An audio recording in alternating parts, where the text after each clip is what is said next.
आज मैं आपको कहानी सुनाऊंगा ओके गूड डॉल की। सो खिड़की दरवाजे बंद कर लीजिए। ये कहानी तब शुरू होती है जब 1918 में जापान में एक 17 साल का बच्चा सुजुकी अपनी 2 साल की बहन के लिए एक डॉल खरीदता है। वो डॉल 40 सेंटीमीटर बड़ी थी और किमोनो ड्रेस पहनी हुई थी। उस डॉल के काले बाल थे और सिर्फ कंधे तक ही थे। जब सुजुकी अपने घर पहुंचा तो उसने अपनी बहन को ओकेकू को ये प्यारा सा तोहफा दिया और उसकी 2 साल की बहन इस तोहफे को लेकर बहुत खुश हुई। ये डॉल ओकेकू की फेवरेट डॉल बन गई थी और दिन रात ओकेकू के साथ ये डॉल रहती थी। कुछ दिनों बाद वो इस डॉल को ओकेकू ही बुलाने लग गई। डॉल एक पल भी अब इस बच्ची की नज़रों से दूर नहीं रहती थी। पर एक दिन 1919 में ओकेकू को बहुत तेज बुखार आया और वो मर गई।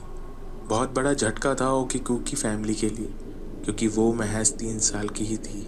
डॉल को भी ओकेकू के साथ ही दफनाना था, पर किसी कारण से वो डॉल बाहर रह गई। घर वालों के लिए ओकेकू की याद में आखिरी निशानी सिर्फ ये डॉल थी और इस डॉल को भी ओकेकू अपने नाम से बुलाया करती थी। इसलिए घर वालों ने इस डॉल को अपने पास ओकेकू की याद में रख लिया। कुछ दिनों बाद सुजुकी ने नोटिस किया कि डॉल के बाल कंधे तक थे, पर वो अपने आप कमर तक कैसे हो गए।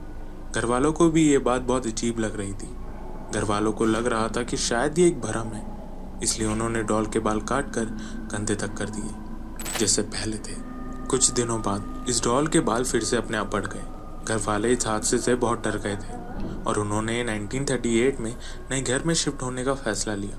घर वाले इस डॉल को अपने साथ ले जाना नहीं चाहते थे, पर साथ ही साथ ओकेकू के प्यार में इस डॉल को लवारिस भी नहीं छोड़ना चाहते थे। इसलिए उन्होंने इस डॉल को मननजी टेम्पल में छोड़ दिया और प्रीस्ट को सारी बातें बता दी। अब प्रीस्ट भी इस बात को देखना चाहते थे कि क्या सच में डॉल के बाल उगते हैं। इसलिए उन्होंने इस डॉल के बाल कंधे तक काट दिए, जो कि फिर से कमर तक बढ़ चुके थे कुछ दिनों में। अब बात यह आती है कि ये सब हुआ कैसे एक डॉल जो नॉन लिविंग थिंग है उसके बाल अपने आप उग रहे हैं। बहुत लोगों का मानना यह है कि ओकेकू की फेवरेट टॉय ये डॉल थी और उसकी जान इस टॉय में बसती थी, तो इसी वजह से आज भी ओकेकू इस डॉल में कैद है। वहीं दूसरे कई लोगों का मानना यह है कि ओकेकू की डेथ का कारण ये डॉल है, क्योंकि इसी डॉल की वजह से ओकेकू की डेथ हुई। बहुत से लोगों का प्रीस्ट का ये मानना था कि इस डॉल में अगर सच में ओकेकू की आत्मा है तो इस डॉल के बाल का सैंपल टेस्ट कराना चाहिए।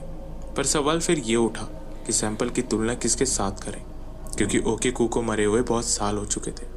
मननजी टेम्पल जो कि जापान में है, वहाँ इस डॉल को ओकेकू की याद में आज भी देखा जा सकता है। ये डॉल एक आम डॉल नहीं है, क्योंकि हर साल इस डॉल के बालों को काटा जाता है, जो कि कंधे तक आ जाते हैं।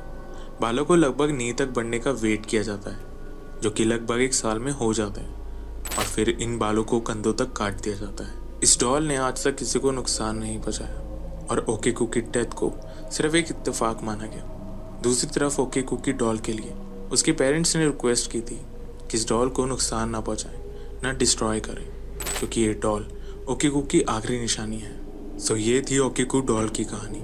उम्मीद है आप सभी को पसंद आई होगी, और आप क्या सोचते हैं इस बारे में आप मुझे कमेंट बॉक्स में ज़रूर बता सकते हो। मैं मिलूंगा आपसे नेक्स्ट वीडियो में। Take care, bye.